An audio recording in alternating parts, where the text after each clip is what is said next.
মুঘল সাম্রাজ্যের প্রতিষ্ঠাতা জহিরুদ্দিন মোহাম্মদ বাবর 15 শতকে ভারতের অযোধ্যায় নির্মাণ করেন বাবরি মসজিদ।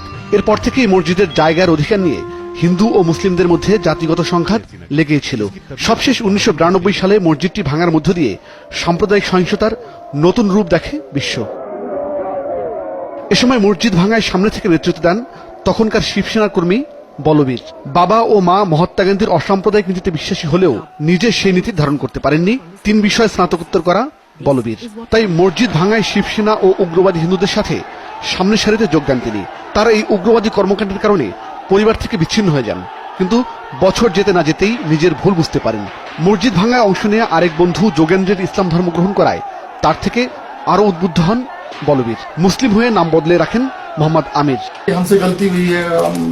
আমার ভুল হয়েছে, আমি মসজিদ ভেঙেছিলাম, কিন্তু পরে আমি ইসলাম ধর্মের এক গুরুর কাছে গিয়ে মাপ চাইলাম। তিনি বললেন, যার কাছে ভুল করেছো তার কাছে মাপ চাও।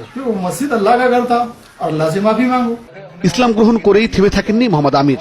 মসজিদ ভাঙতে যে হাতে শাবল ও কুঠার তুলে নিয়েছিলেন, সেই হাতেই এখন জরাজীর্ণ মসজিদ সংস্কার ও নির্মাণ করছেন নতুন নতুন মসজিদ।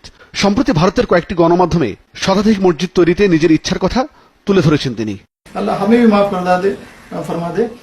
না জেনে আমি পাপ করেছি, তাই আমি প্রায়শ্চিত্ত করতে বিভিন্ন জায়গায় মসজিদ বানাতে চাই।